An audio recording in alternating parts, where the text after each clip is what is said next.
Brian murapi uwo Brian ni gasopo yanyuma iyi ngiyi n'abagenzi be mwese this is the last warning. This is the last warning. Inyamirambo ntiwakongera kwanyura nago kibagabaga nta n'umuntu wakongera kugwikira cyo kudida barimo kubona utinga abagore babona urimo gutinga abagore babandi ugasenya ingo nta n'umuntu wakongera.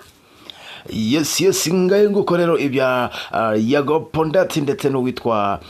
DJ Brian ubungubu imihanda yanyereye imihanda yahiye uwitwa Yago Pondati yongeye yagarukanye za missioze za bombeze rwose agiye ariko mu bihe byatandukanye mu mpera z'umwaka wa 2024-2025 yarameze nk'utuje mariko yongeye yagarukanye bombe marakora ama operation atandukanye ngira ngo muribuka neza ama operation yakoze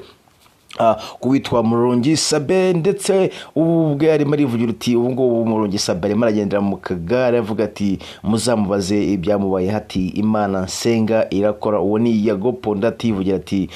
Murungi Sabe ibyo yagiye ankorera ibyo yagiye akorera abandi bantu benshi ubu n'ingaruka zabyo umunsi ku munsi agenda ahura nazo. Arogira avuga ati ngira ngo muribuka neza bombe narekuye y'uwitwa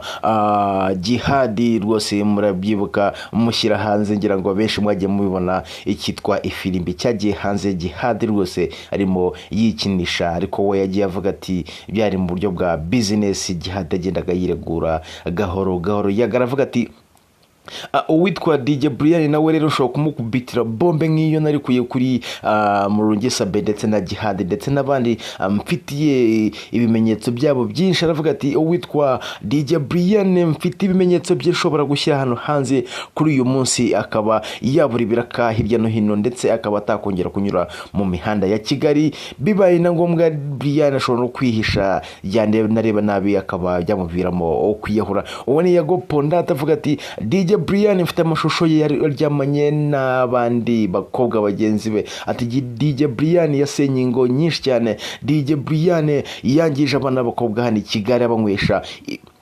ibimogi. Uwo ni yagavuga ati DJ Brian ngiye mfite amashusho yawe uri muri gata abakobwa bagenzi bawe mu gitsina. DJ Brian ati mfite amashusho yawe rwose uri mu bikorwa by'urukozasoni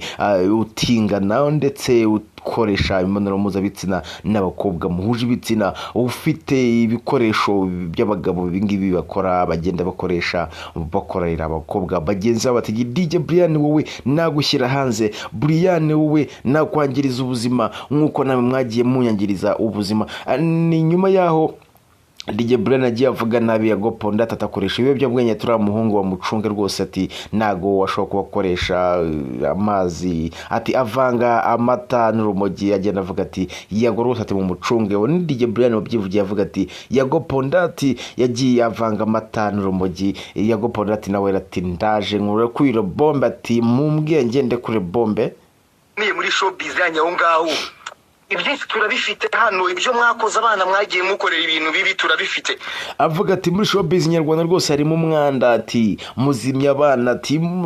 aba promoters biyitaba rwose ba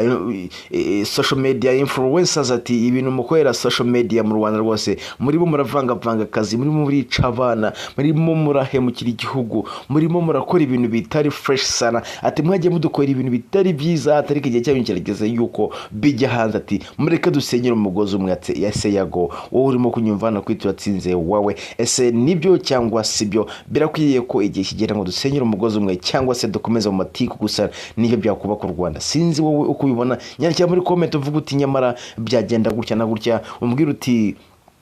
igihe kirageze cyuko u Rwanda narwo tugerageza tukihesha agaciro as social media influencers ndetse na promoters batandukanye hirya no hino abanyamakuru ndetse na buri wese ugira uruhare kugira ngo umuziki w'u Rwanda ndetse n'ibindi bikorwa amafilm mu comedy ndetse n'ibindi bijyanye n'imico byatera imbere ariko hatajemo amatiku. Dore nk'ubu tuvugana indirimbo yitwa Faromiyana yasohotse ariko sinzi ko iri burya hiti bitewe n'iritiku ryaje aha hanze havuyeho ibya Semuhungu sorry gatoya havuyeho ibya Motionizi hagezeho ibya Gafaranga ndetse haje n'ibingi bya Bagihadi biragoye cyane ko twabona indirimbo iriye hit muzaba mubireba kubera yuko tuzi yuko iyo haje ikintu cy'ikibombe nk'iki ngiki kizimya indirimbo Burundi kazima nyanga murabizi Bruce Melody agera ku indirimbo zikagenda floppinga na none ubu ngubu yitwa Fromiyana benshi batangiye kuyita Flopiana bavuga ngo ati nakunde Ben Kevin Kade ndetse na Chris Easy bakoriwemo mu gucuranga na Element indirimbo ya floppinga nkuko benshi mu kugenda batangira kuyica amazi avuga ati this is not a hit song